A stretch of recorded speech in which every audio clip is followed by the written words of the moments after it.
Rochdale 13 with Alan Killershaw ahead of next phase of the season, Super 8s. First off though, good win against Doncaster last week, pretty nip and tuck though. What are your thoughts on the game?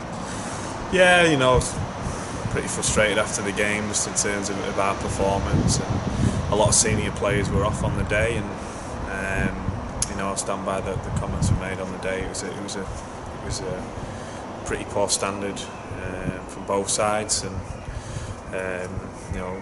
could have been seen as a dead rubber, and I don't know if both teams played like that. There's a lot of errors, and obviously the weather didn't help, but a very pleasing thing from our aspect is so many senior players were off, and we still got the result, and some of the results went our way. It gives us a good buffer. I thought our forwards were really good. And our defence and our forwards won us the game. Really, we made 20 errors in the game, and you don't win many games on 20 errors and 55% completion rate. And although we're not obsessed with completion rates, you've got to give yourselves a chance with the ball. And I think when we did have the ball and completed those sets, then we caused Doncaster a lot of problems, and we scored some points. So. We reviewed it on Tuesday, and we move on now to this next phase of the season. Yeah, the next phase of the season kicks off a week on Sunday at Barrow. Are you pleased with how the fixtures have fallen? Obviously there's a trip to Toulouse in there as well. Yeah, there's a couple of draft fixtures there, that came out, Monday and Tuesday, and I want to thank Ryan, who worked pretty hard to change a couple of fixtures that the RFL had originally given us, which we didn't think were right. Obviously that's not come out in the public eye, but Ryan worked very hard on Monday and Tuesday, and I think the fixtures that we've had are good. 2 tough trips away to start with, but then only then one further away game, with 4 home games that we knew about. So yeah, it's going to be tough. It's going to be a tough ask. Every game's going to be tough, and with our squad and it's pretty thin, and we've got a couple of injuries, so it'll be tough. But we can stay healthy. We've got a nice buffer, and we'll take it week by week, and hopefully we can catch Toulouse. That'll be our aim. It won't be just to stay in second. Now we're there, and week in, week out. I still think there's a lot more to come from this team.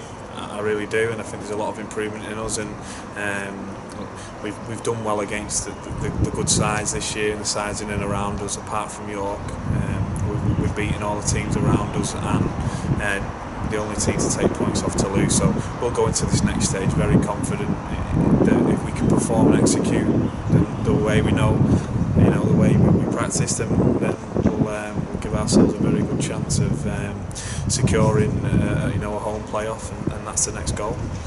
And news has broke today that you've strengthened your squad with the addition of Stephen Roper, a player who's played for us before. Just wanted to know how that came about, and where you see Steve back at Rochdale. Yeah, look, I've known Steve starting out in coaching. I was assistant coach, and he was playing at the under-21s at Warrington, and he's gone on and had a very good career, in the lower divisions since then. And I know he was a part of the last Rochdale team to get promoted, and he was also part of the Oldham team that went up last year. So that experience will be second to none at this stage of the year. Steve got in touch with us last week regarding coming here, and he was unhappy at Oldham, and he wanted a fresh challenge. And when a player of his ability becomes available, we were right on it. And the way we see it, we don't have much half-back cover in the squad. We've relied on Warrington, or we've had that reliance on them if Danny or Paul got injured. That will go away now. You'll see yourself. Deck Patton's been playing a bit of first team, and their half-backs, Kurt Gidley and Chris Sando, have both had injuries, so we won't have Deck available for the next day. So to bring Steve in, it's cover. Danny and Paul are in the chair at the minute, but form and injuries could dictate otherwise, and Steve will come, and he knows that, and he also gives us that option of playing off the bench, or switching someone to hooker. With Ryan, or Ben possibly getting injured. He can cover those positions, so it's a good signing for the club. It's good good to have him back, and he trained with us on Tuesday night. He's full of enthusiasm, and he'll give the boys a lift, and it's, like I say, his experience will be second to none at this stage.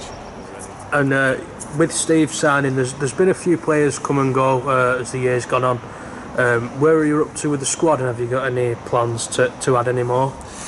Yeah, we're looking at trying to sign another outside back just for cover. Speaking to Warrington, I think just their situation with being in the Challenge Cup, they don't want to let anyone go to us just yet, but there is a couple of players we may get on dual reg towards the back end of the year that have qualified or can potentially qualify, and they can still play next weekend before the cut-off. So we're working with them. We're working on bringing another outside back in who can cover a few positions, with Chris Riley still out and Dale still out, Mike Ratu 50-50 for Barrow, and Dave Cookson struggling with that shoulder injury. So we'll look at getting someone else in there to cover the backs. Ryan Maneely's extended his loan to the end of the season, but he could be recalled. It's a week-to-week thing, and his parent club, if they need him, could get him. A couple of lads just that been frustrated and not playing. You can understand that if we've allowed them to go and play some rugby elsewhere, whether it's amateur or another club. Kieran Walpole, one of them, he's a young kid and he needs to be playing, and he's been really good. His attitude's been good this year, but we just had a chat with him and said this stage of the year now he probably needs to be playing some games, whether that's at amateur or academy, because he can still play academy. Harry Files was in the same boat. He's been released. Kane Ditchfield, we've loaned into Warrington Reserves till the end of the year on dual registration, and Alex McClure's on personal leave at the minute. He's got a lot on with work, and we've held his registration in case we do need him, but Alex hasn't featured. Stu Biscombe, he's again another one with a lot of work commitments, but he's still in the frame. He injured his foot a couple of weeks ago and it just set him back a little bit, but Stu's there. Jack Francis had an operation. He'll be a couple of weeks off, and we don't see James Dandy playing before the end of the year. So I think that's where we're up to squad wise. A few gone out, and that's why these players will come in just to replace them, just so we're healthy, and we're around 24-25 players. I think the depth of the squad showed on the weekend with Jake Shull just dropping in and playing well. And yeah, as we've said, the next phase of the season kicks off a week on Sunday. What from between now and then, what's the prep going to be like? Because obviously there's no game this weekend, which has sort of been it's been difficult for us to deal with when we've had weeks off. We've not always performed the week after. So are you cautious of that, and how will it affect your preparation? Yeah, well, after Easter we had that weekend off, and York beat us the week after, and then the last weekend we had off, we won on the back of that at Newcastle. It's come at a good time just to get over a few injuries and see where we're at. We'll still train. We'll still train this weekend. The lads aren't having the weekend off. Up at Mossway on Saturday, and then we go again next week. I think our first opponent, Barrow, they'll be probably wary of being undercooked because they've had 2 weeks off, and the week before they played I think Oxford at home, and no disrespect to Oxford, but it was a one-sided game, so there'll be a little bit of apprehension from them, going in undercooked as well. So I think we're in a stronger position with this week off, and we've played Keighley and Doncaster, 2 intense games going into that, and we'll prepare well, and it ramps up now in terms of intensity and how important the games are week to week, but we'll do what we've been doing, because we've won all the games bar one, and obviously we draw on one, so bar 2 games that our prep has worked up to now. So we'll tweak a few things, but not too much. And you mentioned then we're up at Mossway on Saturday. It's our annual Engage with Your Club Day. We're inviting fans to come up, get involved, pick a paintbrush up,